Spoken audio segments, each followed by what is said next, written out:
Voy a hablar de muchos de los intelectuales en el ámbito de la religión en la edad antigua, también de intelectuales en el ámbito de la edad contemporánea, dentro del pensamiento religioso y bueno, también de la literatura.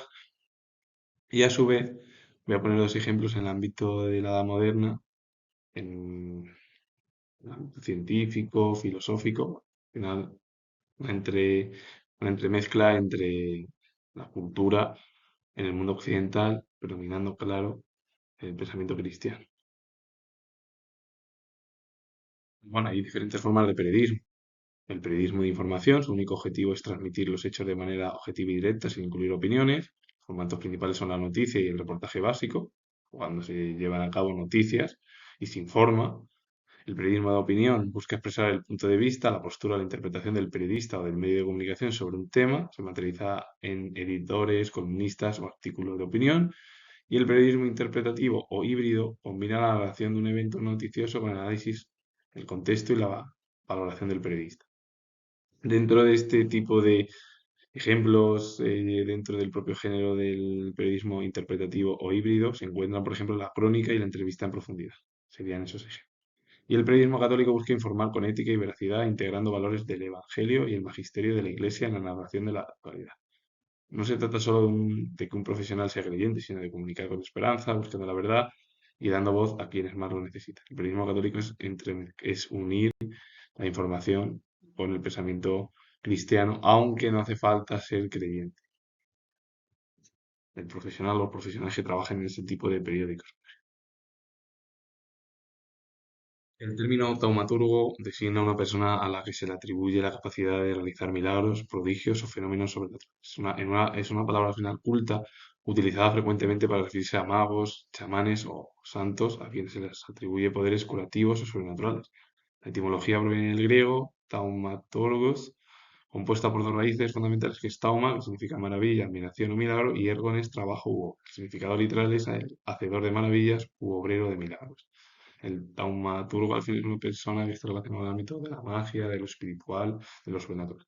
Un oráculo es una respuesta a un mensaje divino que se recibe ante una consulta generalmente para predecir el futuro o tomar decisiones importantes. Por extensión, el término también se utiliza para nombrar al lugar sagrado donde se realizaba la consulta, que era, o como se le conoce, el oráculo de Delfos, o a la persona considerada muy sabia a la que acude por consejo cualquier persona.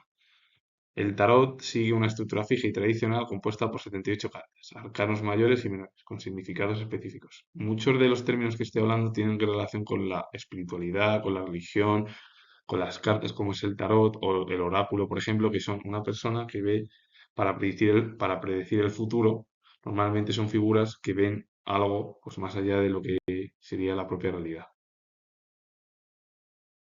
El montanismo fue un movimiento cristiano del siglo II, fundado por Montano en Frigia, que se encuentra en la actual Turquía, que lo fundó junto a dos profetisas que fueron Priscilina y Maximila, y la doctrina de la propia corriente enfatizaba las revelaciones directas del Espíritu Santo, una moral ascética estricta y la inminente llegada del fin del mundo. Gracias a el montanismo fue una forma de pensamiento religioso radical que surgió tras el nacimiento de Cristo, posturas que fueron en contra del Imperio Romano en su momento, porque el Imperio Romano no adoptó hasta que ya Teodosio fue el emperador que adoptó ya el cristianismo y lo unió a la monarquía, claro.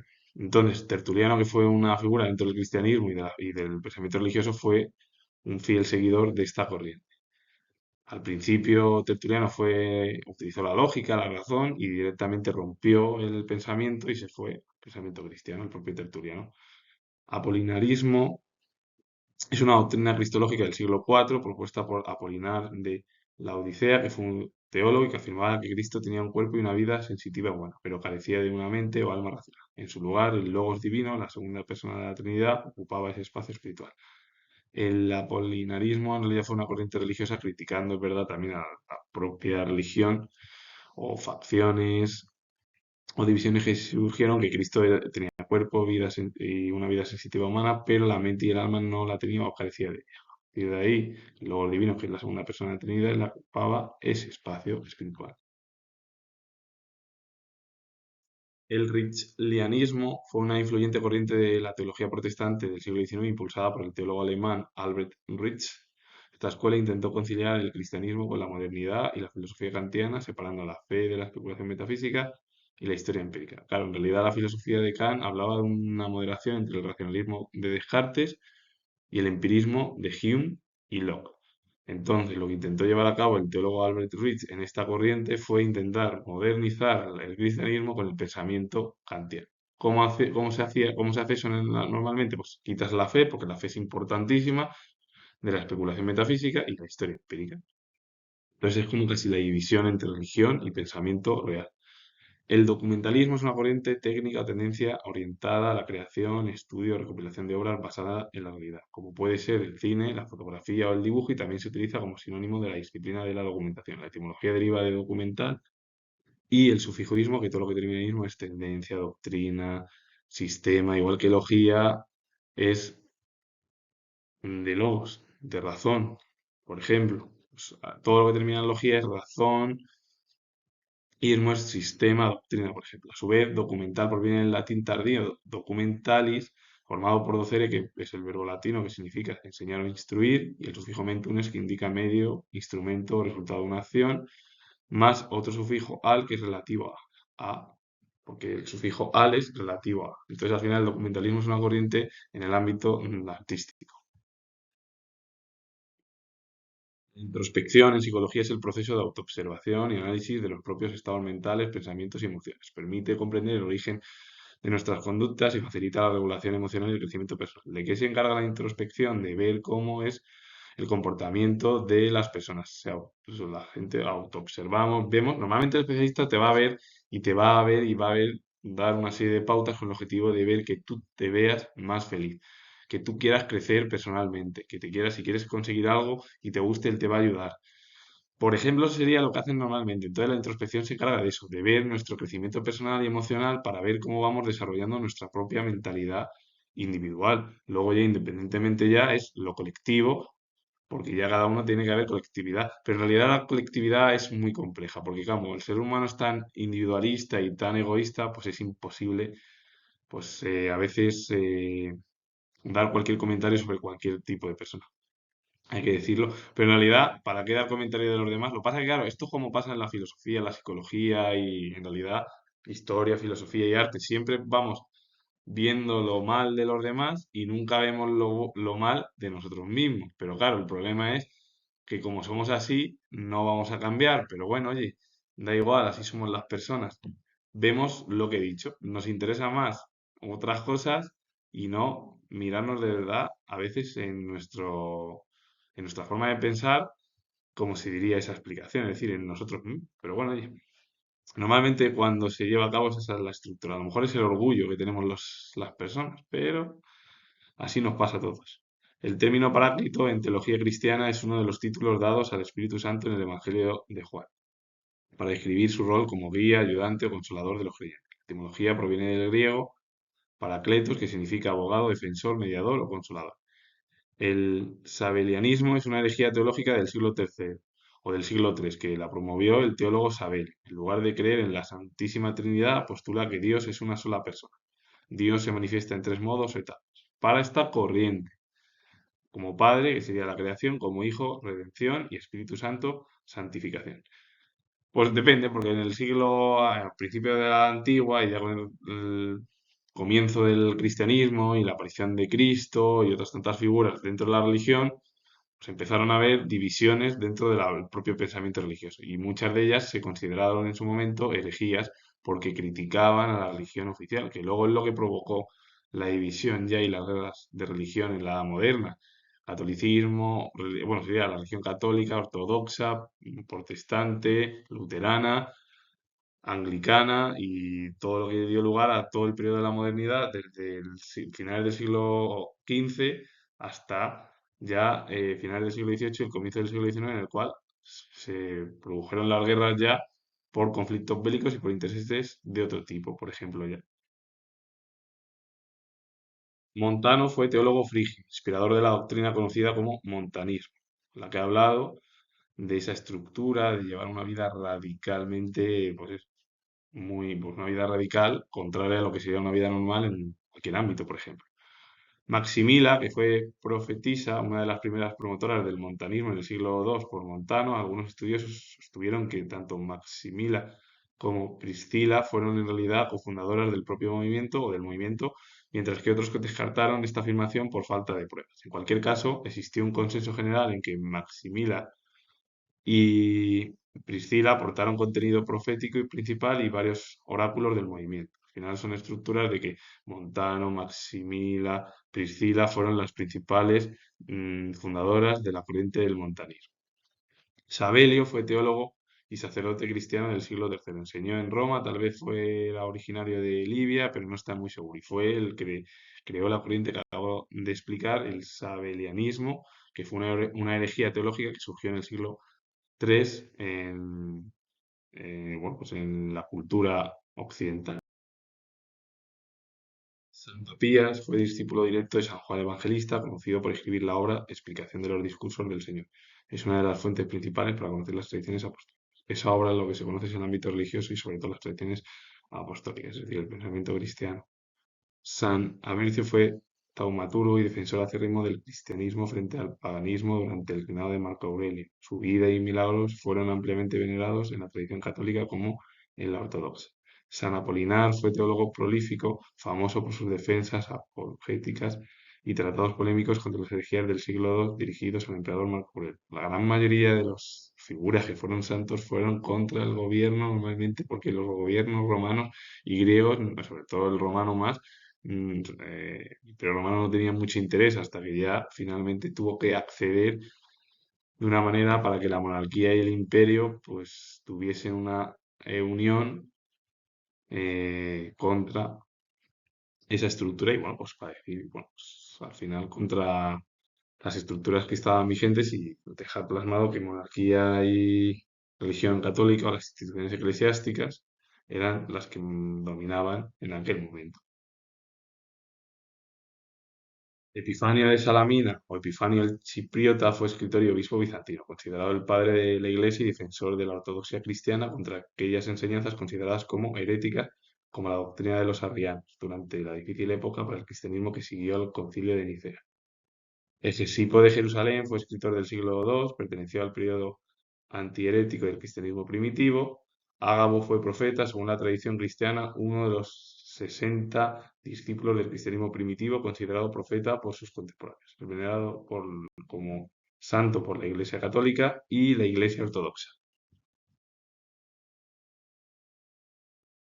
Papías de Hierápolis fue uno de los padres apostólicos de la Iglesia cristiana, obispo de Hierápolis y autor que vivió alrededor del año 60 y venerado como santo, y una de sus obras es exposición de los dichos del Señor en 5 libros.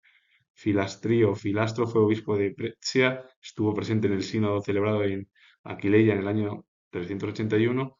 San Agustín se reunió con él en Milán alrededor del año 383, o tal vez más tarde, pero no se sabe muy bien, pero bueno, se reunieron tanto San Agustín como él, Filastro, en Milán, y fue autor de un catálogo de herejías llamado a veces simplemente de Aerebesibus, que bueno, se publicó en torno al año 384 y murió en el año 387. Filastro. Cerinto fue líder de una secta del siglo I, principios del siglo II, una ramificación de los bionitas similar al gnosticismo en algunos aspectos e interesante porque muestra el amplio rango de conclusiones a las que podían llegarse a partir de la vida y enseñanzas de Cristo. Bueno, tanto que en la Edad Antigua, hubo tantas religiones diferentes, cristianas, críticas, bueno, al final directamente luego se absorbieron muchas de ellas por parte de las instituciones monárquicas y eclesiásticas, y luego surgió el Islam, y luego ya en la Edad Moderna surgieron las diferentes religiones como el anglicanismo en la cultura británica, el luteranismo, lo de Lutero y el norte de Europa, sobre todo Alemania, el protestantismo, el calvinismo, tantas que surgieron contra el catolicismo, que eran las que predominaban en el sur de Europa. Y por cierto, la religión ortodoxa también fue importante en aquel periodo de la Edad Moderna Europea. Lipsias fue un antiguo teólogo cristiano, creyente de la unicidad de Dios que predicó por Roma y Cartago. Para él, el único Dios era el Padre, el Hijo y el Espíritu Santo, entonces al final son las formas que se hablan hoy en día. Bueno, el teólogo, bueno, el sabelianismo, que esa corriente, es lo que hablaba. Dios era una única persona, Padre, Hijo y Espíritu Santo.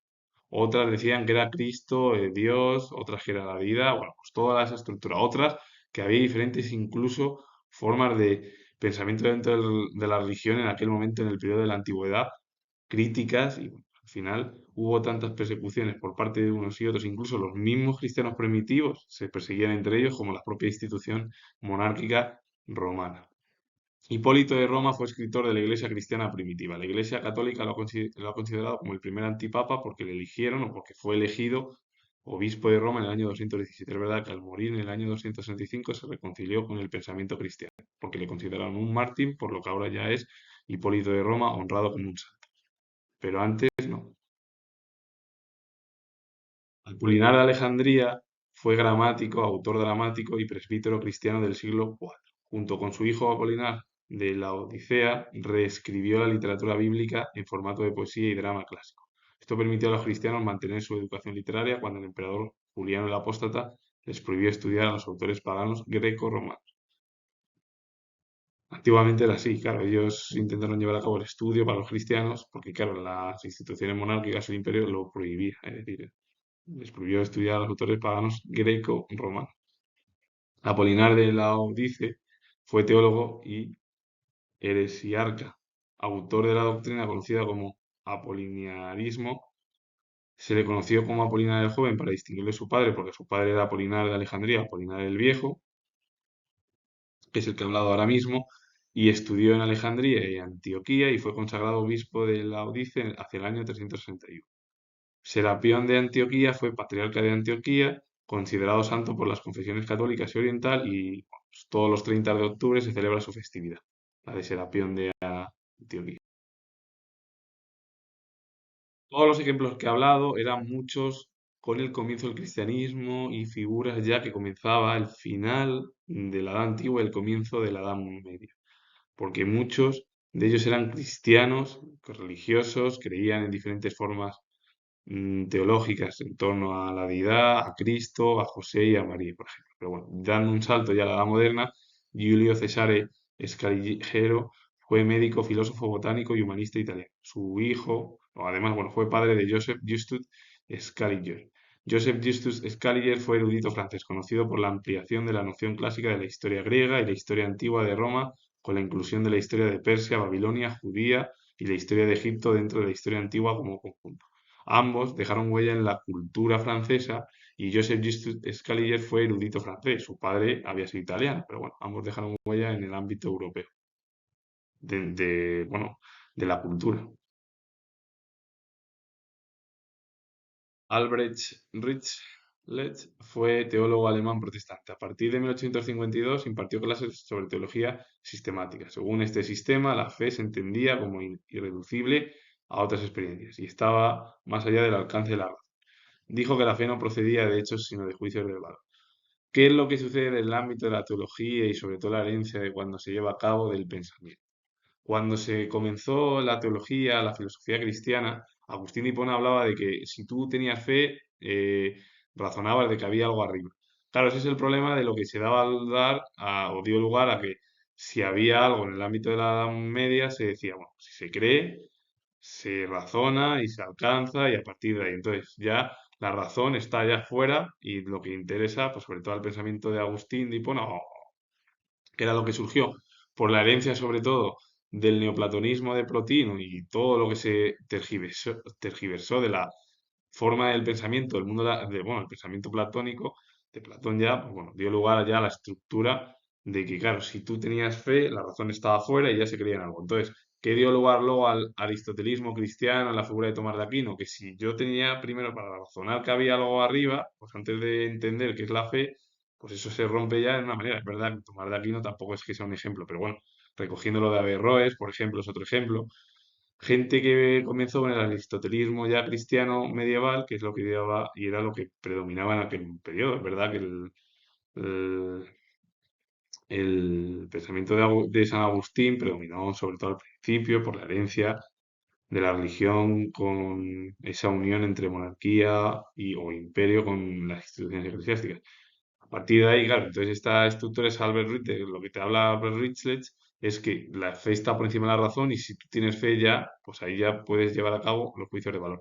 A lo mejor alguien te lo puede criticar y dice, no, pero es que la razón está por encima. Pues entonces eso es lo que da lugar a que luego, Tomás de Aquino pensase, si yo creo en algo arriba, primero tengo que razonarlo. Entonces, es la diferencia. Claro, pasa hoy en día, sigue pasando, pero no es la estructura ya del siglo XIX en la cual el siglo XIX rompe ya totalmente el paradigma de si hay arriba algo. Se sigue hablando de esa deidad que existe arriba por parte de muchos de los pensadores en diferentes ramas y también de los historiadores y los artistas, por ejemplo.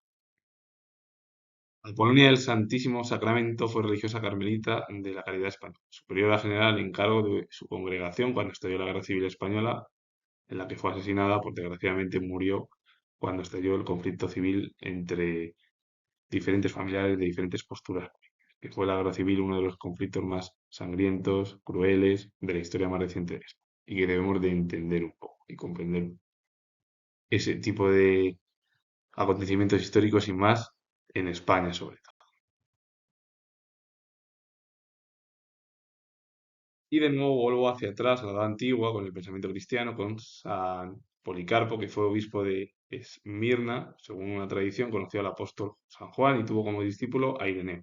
De sus escritos solo se ha conservado la obra Epístola a los Filipenses. El relato de su martirio es el más antiguo que se ha conservado. San Ignacio de Antioquía fue obispo de Antioquía, mártir cristiano y uno de los padres apostólicos de la Iglesia.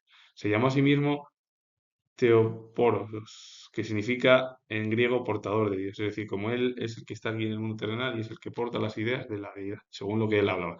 Y él mismo se lo impuso como ese nombre. Y se cree que fue discípulo de San Juan Evangelista. Durante el reinado del emperador romano Trajano fue condenado a ser devorado por bestias salvajes. Si la monarquía estaba en contra del imperio, pues eso es lo que pasaba. San Ireneo fue obispo de León, discípulo de San Policarpo, obispo de Esmirna, quien le envió a las Gales hacia el año 157. En Lyon fue ordenado sacerdote y enviado al Papa para rogarle que no separara de la comunión a los orientales que celebraban la Pascua el mismo día que los judíos.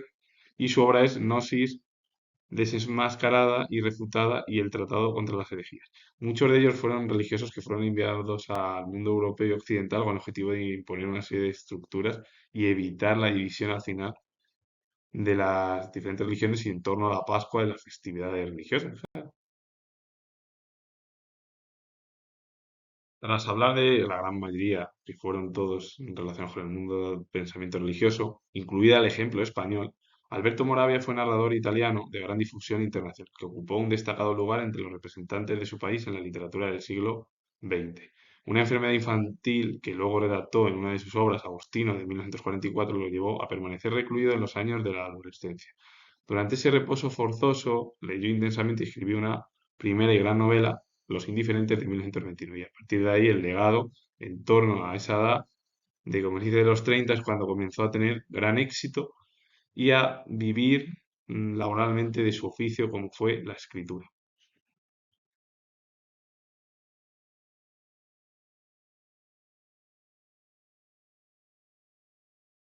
San Maximiliano Kolbe fue franciscano polaco dedicado al periodismo católico, fue arrestado por la Gestapo en 1941 y se ofreció para morir en lugar de un compatriota polaco que estaba casado y que era padre de familia que había sido condenado al búnker del hambre. Bueno, se ofreció, murió muy joven y bueno, bueno, le cogieron la Gestapo y lo asesinaron, como a millones y millones de personas inocentes. Con ello finalizo. Comento que soy historiador y si os ha gustado este vídeo, darle a like, suscribiros, comentar. Muchos de los ejemplos son religiosos y otros no tantos, es verdad. Y por último, vuelvo a repetir que soy historiador y nos vemos ya en el próximo vídeo.